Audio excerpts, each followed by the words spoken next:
معكم في قناة شيبات وحلويات رميساء. اليوم غادي نوجد معكم شناك اللي كيجي على هذا الشكل هذا اكثر من رائع، لا في المنظر وكذلك في المذاق ديالو.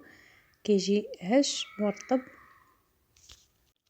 وبمقادير جد بسيطة في متناول الجميع وبطريقة اسهل. ما نطولش عليكم وندوزو المقادير وفي نفس الوقت الطريقة. هنايا كيف كتشوفوا معايا في واحد الاناء تندير فيه 5 ديال الكيسان ديال الدقيق. عندي كأس فيه 3 ديال المعالق كبار ديال السكر سنيده. غادي نزيد عليه معلقه كبيره ديال الخميره حبوب. من بعد غادي ناخد كأس ديال الحليب، غادي نقص منه يعني القليل باش نفزك ديك السنيده والخميره باش تذوب لينا. ناخد الحليب الكافي باش يذوب لينا ديك الخميره والسكر سنيده. صافي غادي نوضعوه جانبا حتى تذوب لينا.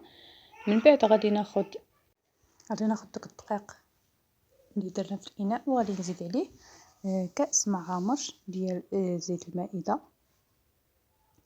غادي نزيد قليل من الملح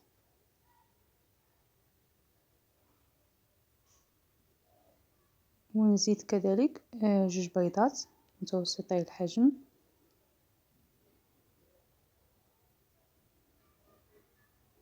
هو المقادير ديال هذا الشنيك هذا كيجيو يعني بساطين كيف كتشوفوا معايا، مقادير اللي هما بساطين. هنايا غادي نخلط هاد المقادير مزيان حتى ينسجم داك البيض مع الدقيق والزيت كذلك، غير بيدينا يمكننا نخلطو بهذا الشكل كي كتشوفوا معايا.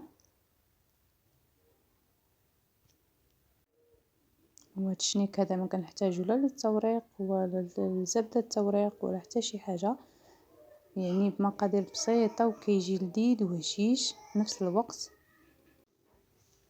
من بعد ما خلطنا ديك المكونات غادي نزيد ديك الكأس اللي كنت درت فيه معلقه كبيره ديال الخميره وسكر سنيده باش كيذوبوا لنا. كنزيدوهم على ديك المقادير وتنخلطوا بهذه الطريقه هذه.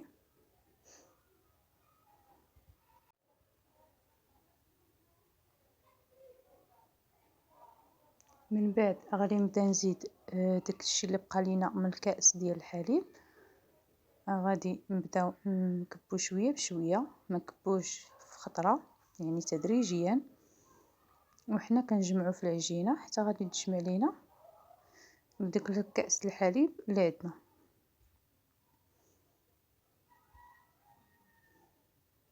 كيف شفتوا العجينه راها بدات كتجمع شويه بشويه وحنا كنضيفوا داك الحليب. كيف شفتوا معايا كأس الحليب بالعبار هو اللي جمع ليا العجينه كامله.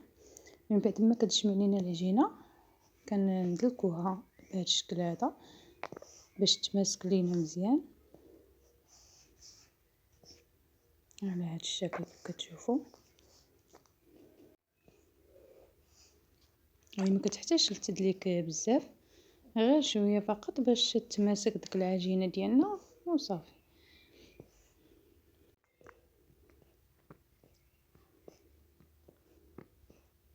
صافي هنا كيف كتشوفوا معايا العجينه ديالي تماسكات وتجمعات. غادي نخليها نديرها في واحد الاناء وغادي نخليها حتى غادي تختمر، يعني تضاعف الحجم ديالها. عاد غادي ندوزو باش نخدمو بها. هنايا غطيتها بواحد المنديل. من بعد ما يعني تضاعف الحجم ديال ديك العجينه ديالنا، هنايا انا في سطح العمل رشيت بالدقيق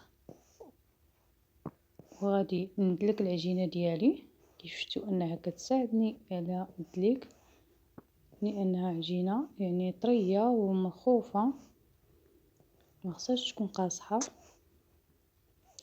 تنبدا ندلك بالمدلك، تنطلقها، خصني نجيبها رقيقه ما تبقاش غليظه.